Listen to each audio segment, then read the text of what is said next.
Partai Komunis Indonesia atau PKI adalah sebuah partai politik di Indonesia yang telah bubar.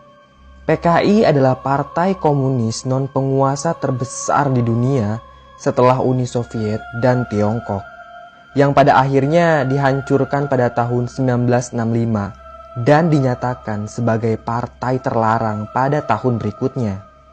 Saat PKI belum menjadi partai terlarang di Indonesia, banyak sekali orang yang mendukung PKI. Bahkan pada pemilu tahun 1955, PKI tercatat sebagai partai pemenang. Itu tandanya ada banyak pengikut PKI di Indonesia pada waktu itu. Di antara para pengikut PKI, ada seorang pengikut yang bernama Wongso, umurnya kira-kira 40 tahunan. Tentu ini nama samaran ya. Wongso adalah seorang petani. Sehari-harinya dia mengurus sawah atau sesekali ngarit rumput untuk kambing peliharaannya. Istri Wongso juga seorang petani. Dia suka bantuin suaminya di sawah. Apalagi kalau musim panen, Wongso dan istrinya pasti sibuk sekali di sawah. Wongso hanya punya satu anak perempuan dan dia sudah menikah 2 tahun lalu.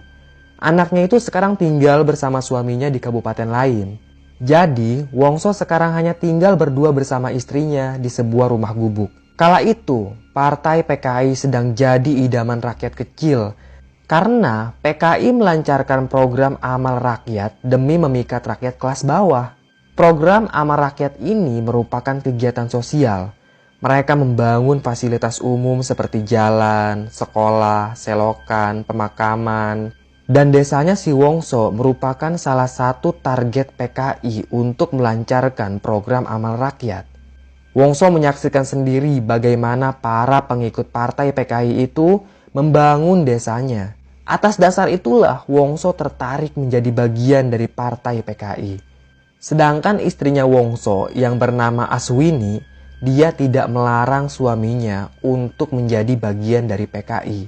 Semenjak saat itu, kegiatan Wongso pun bertambah. Selain bertani, dia ikut secara aktif dalam kegiatan-kegiatan partai komunis. Dan seiring berjalannya waktu, Wongso menjadi pengikut PKI garis keras. Dia benar-benar mencintai partai komunis itu. Tak lama setelah itu, tepatnya di tahun 1965, pemerintah menyatakan PKI sebagai partai terlarang. Pembersihan pun dilakukan secara masif. Para pemimpin militer yang diduga simpatisan PKI dicopot dari jabatannya. Para pemimpin PKI segera ditangkap, bahkan beberapa orang dibunuh saat penangkapan. Pembersihan mulai meluas ke Jawa Tengah dan Jawa Timur, juga Bali. Wongso yang saat itu menjadi simpatisan PKI, dia kabur ke hutan untuk menghindar dari penangkapan. Tapi nasib naas menimpa Wongso. Walaupun dia sudah kabur, dia tetap ditangkap dan dibawa ke Gunung Kidul untuk dieksekusi. Bukan hanya Wongso saja yang ditangkap, tapi para simpatisan PKI lainnya juga ikut ditangkap. Mereka dibunuh satu persatu, lalu mayatnya dibuang ke dalam goa Grubuk. Tibalah giliran Wongso yang dieksekusi. Namun anehnya, peluru itu tidak mampu menembus kulit si Wongso. Semua orang yang ada di sana, semua terheran-heran melihat kesaktian Wongso karena tidak mempan oleh peluru. Wongso pun dieksekusi dengan menggunakan benda tajam. Tapi tetap saja, kulitnya itu kebal sekali. Benda tajam pun tidak sanggup melukai si Wongso. Mereka tidak tahu kalau si Wongso ini ternyata memakai susuk kekebalan. Untuk menguasai susuk itu, Wongso pernah menelan 5 butir gabah dan sebutir peluru kecil. Dia pun melakukan pertapaan selama beberapa hari, lalu dia berhasil menguasai susuk kekebalan. Benda apapun tidak akan mampu melukai si Wongso. Karena Wongso sulit sekali dibunuh, kedua kaki dan tangannya pun diborgol. Dia dimasukkan ke dalam karung goni, lalu diikat dengan sangat erat. Hanya kepalanya saja yang tampak menonjol dari karung itu. Dalam situasi seperti itu, sangat mustahil bagi Wongso untuk lepas dari borgolnya. Kepalanya juga ditutup dengan kain hitam. Lalu lehernya diikat dengan tali. Setelah itu, Wongso dilempar ke dalam goa Grubuk. Goa itu sangat dalam dan tidak mungkin Wongso bisa menggapai permukaan. dia akan dibiarkan kelaparan di dalam gua itu sampai mati. Singkat cerita, bertahun-tahun kemudian Indonesia pun bersih dari PKI. Setelah semua wilayah aman dari PKI, di kaki Gunung Kidul ada seorang pemuda bernama Harjo. Dia berprofesi sebagai pemburu sarang walet. Harjo biasa mencari sarang walet di Gunung Kidul. Pada suatu hari, dia didatangi oleh 2 orang tentara. Harjo ditawari sebuah pekerjaan, yaitu mencari jasad simpatisan PKI di Gunung Kidul. Jasad yang dimaksud itu tak lain adalah jasadnya si Wongso. Mungkin mereka ingin memastikan kalau si Wongso itu benar-benar sudah tewas. Sebenarnya Harjo ragu menerima pekerjaan itu, tapi dia tetap mengiyakannya. Saat itu, Goa Grubuk terbilang cukup angker dan tidak ada yang berani masuk ke dalam goa itu. Selain angker, goa itu juga cukup berbahaya karena kedalamannya. Setelah Harjo sepakat dengan pembayaran yang akan diterimanya, maka keesokan paginya sekitar jam 3 dini hari. Saat itu, hari masih sangat gelap. Si Harjo sudah dijemput oleh 2 tentara itu. Entah kenapa para tentara itu memilih berangkat pagi-pagi sekali. Mungkin agar operasi pencarian ini tidak diketahui oleh warga lain. Mereka bertiga pun berangkat dari rumahnya Harjo menuju Gunung Kidul. Jalanan saat itu becek karena tadi malam sempat ada hujan. Harjo dan kedua orang tentara itu sempat terpleset berkali-kali. Tak lama kemudian, mereka pun tiba di goa itu. Salah seorang tentara mengeluarkan sebuah tali dan helm dari dalam tasnya. Mereka melingkarkan tali itu ke badannya Harjo. Si Harjo juga disuruh pakai helm. Nanti pelan-pelan kami akan menurunkanmu dengan tali ini, kata salah satu tentara. Sebenarnya si Harjo takut masuk ke dalam goa Grubuk itu. Setelah tubuh Harjo diikat, dia pun mulai menuruni goa tersebut. Ia dibekali sebuah senter jadul. Seorang tentara melingkarkan tali itu ke batang pohon, lalu mengulurnya pelan-pelan.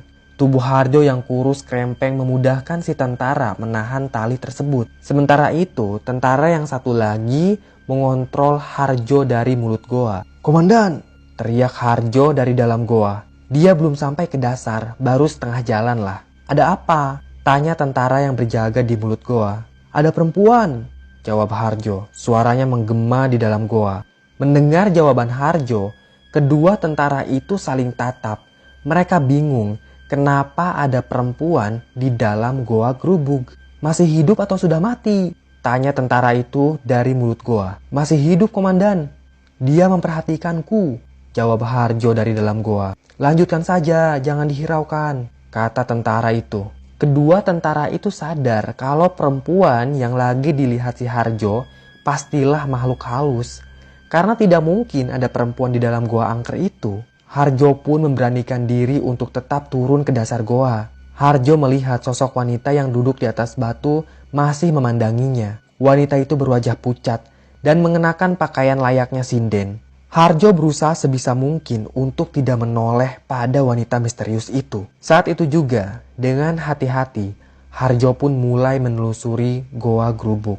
Dan gak lama kemudian, akhirnya dia menemukan bekas karung goni yang sudah memudar. Di dekat karung goni itu tergeletak sebuah tengkorak manusia.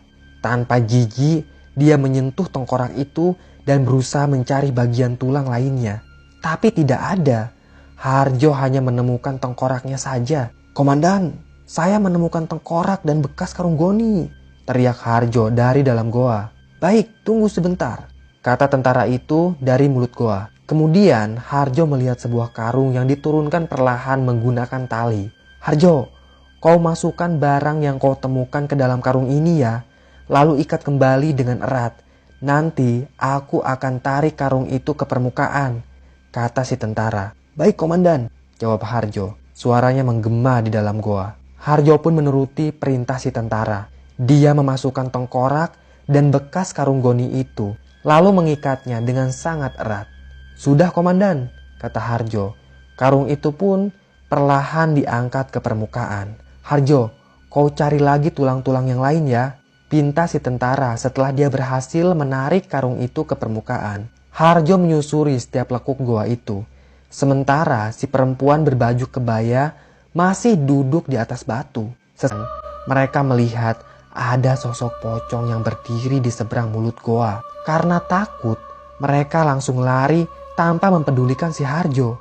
Salah satu dari tentara itu sempat membawa karung yang berisi tengkorak manusia.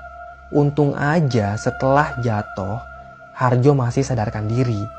Dia meringis kesakitan.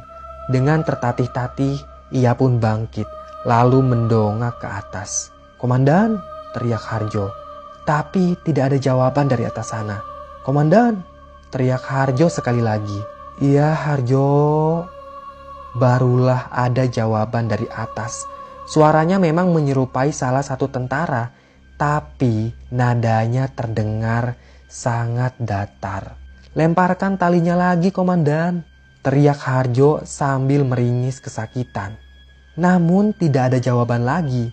Dan sesaat kemudian, perempuan berkebaya yang dari tadi hanya duduk saja di atas batu, kini mulai berdiri. Dia menoleh ke arah Harjo. Lelaki itu semakin ketakutan saja. Entah apa yang terjadi, tiba-tiba saja goa itu tampak ramai sekali oleh para lelaki yang sedang meringis kesakitan. Para lelaki itu berwajah pucat. Tubuh mereka berdarah. Mereka menoleh ke arah Harjo sambil meminta tolong. "Tolong, tolong jangan bunuh aku." Begitu kata mereka. Melihat kejadian itu, Harjo pun seketika jatuh pingsan. Ia tidak sanggup melihat kengerian yang ada di hadapannya. Bisa saja para lelaki itu adalah roh dari korban pembantaian PKI. Saat Harjo siuman, ternyata hari sudah mulai terang. Dia mengucek-ngucek matanya dan perlahan dia bangkit. Sekujur tubuhnya terasa sangat sakit. Ini baru pertama kalinya dia masuk ke gua Grubuk dan sangat mustahil Harjo bisa keluar dari gua itu tanpa bantuan manusia. Jadi kalau misalkan si Harjo ini mau keluar dari gua Grubuk, harus ada seseorang yang menariknya dari atas permukaan goa. "Tolong!" teriak Harjo dengan sisa tenaga yang ada. Tapi tampaknya tidak ada satupun orang yang mendengar teriakan Harjo. Lagi pula saat itu gua Grubuk terkenal angker dan tidak ada yang berani dekat-dekat dengan goa tersebut. Sampai sore, Harjo belum bisa keluar dari gua Grubuk. Dia menangis. Dia sangat takut berada di dalam gua itu sendirian. Hingga malam tiba, Harjo masih teriak minta tolong. Dia berharap ada seseorang yang datang menolongnya. Tapi usahanya itu tetap nihil. Tidak ada satu orang pun yang mendengar teriakan si Harjo. Entah dari mana datangnya. Tiba-tiba Harjo mendengar suara gamelan dan langkah kaki orang-orang banyak. Harjo menoleh ke arah kanan. Dan di sana dia melihat ada sebuah iring-iringan yang sangat aneh. Ada para lelaki yang berpakaian putih dan pakaiannya itu penuh dengan bercak darah. Para lelaki itu menggotong sebuah singgasana. Dan di atas singgasana ada seorang wanita yang berpakaian kebaya sedang duduk manis layaknya seorang ratu kerajaan. Di belakang para lelaki itu ada juga orang-orang yang menabuh gamelan. Harjo mundur beberapa langkah. Napasnya terengah-engah. Dia sangat takut dengan apa yang dilihatnya saat ini. Seketika suara gamelan itu berhenti serentak. 4 orang lelaki yang menggotong singgasana juga berhenti. Mereka menurunkan si perempuan itu. Perempuan yang wajahnya pucat seperti mayat mendekat ke arah Harjo. "Jangan takut, kami sudah menerimamu menjadi warga di sini," ucap wanita itu. "Tidak, aku tidak mau tinggal di sini. Tolong keluarkan aku mohon." Harjo menangis sambil berlutut. Tampaknya wanita itu tidak peduli walaupun Harjo menangis. Dia malah kembali pada rombongannya. Kemudian musik gamelan pun kembali ditabuh. Dan si perempuan misterius itu mulai menari layaknya ronggeng. Malam itu Harjo hanya bisa memeluk lututnya di sudut goa sambil menangis ketakutan. Soalnya makin lama makhluk yang ada di dalam goa itu semakin banyak. Harjo melihat ada makhluk yang tinggi besar dan berbulu lebat. Juga ada banyak pocong yang berdiri di bebatuan. Tak banyak yang bisa dilakukan Harjo. Dia hanya menangis sampai pagi pun tiba. Semalaman suntuk, Harjo tidak tidur. Kedua matanya merah, tubuhnya mulai kelelahan. Mungkin sekitar jam 6 pagi, tiba-tiba aja ada suara lelaki yang memanggil-manggil si Harjo dari permukaan goa. Harjo sangat kenal lelaki itu. Ya, tidak salah lagi, itu adalah bapaknya Harjo. Dengan sisa tenaga yang ada, Harjo pun bangkit, lalu kembali berteriak. "Pak, tolong aku, Pak," teriak si Harjo. Dan dari mulut goa itu, sebuah tali diulurkan perlahan. "Harjo, ayo naik," kata bapaknya Harjo. Harjo pun menggenggam tali itu dengan sangat erat. Perlahan dia ditarik keluar dari goa tersebut.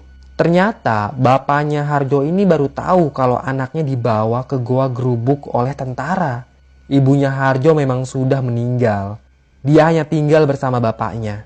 Bapaknya itu dapat informasi dari temannya Harjo yang sering berburu sarang walet. Maka pagi itu juga bapaknya Harjo bersama 3 warga lainnya langsung berangkat ke goa gerubuk untuk menyelamatkan si Harjo. Harjo pun berhasil dikeluarkan dari dalam goa itu. Ia ditandu menggunakan kain sarung karena tubuhnya sangat kelelahan. Semenjak saat itu, Harjo tidak mau lagi kalau ada orang yang menyuruhnya masuk ke dalam goa gerubuk. Dia sangat syok karena melihat banyak sekali dedemit di dalam goa gerubuk itu. 5 hari kemudian, malam itu kondisi Harjo sudah benar-benar pulih. Dia berbaring di atas tempat tidurnya sambil nunggu ngantuk. Sementara bapaknya Harjo masih sibuk membuat suling di dapur. Kebetulan malam ini bapaknya Harjo tidak menginap di perkebunan. Istilahnya sedang libur lah. Makanya bapaknya Harjo bisa menginap di rumah. Sekitar jam 12 malam, Harjo dan bapaknya mendengar ada suara perempuan di luar rumah yang memanggil nama si Harjo. Harjo, pulang yuk. Harjo. Begitu kata si perempuan. Perlahan bapaknya Harjo mengintip dari bilik jendela dapur. Dia melihat ada seorang wanita yang berpakaian kebaya berdiri di dekat rumahnya Harjo. Buru-buru bapaknya Harjo beranjak ke kamar anaknya. "Harjo, itu di luar siapa?" tanya bapaknya Harjo. Saat itu Harjo meringkuk di sudut kamarnya sambil memeluk dengkul. Wajahnya sudah berkeringat. Dia sangat ketakutan mendengar suara itu. Harjo kenal siapa perempuan itu.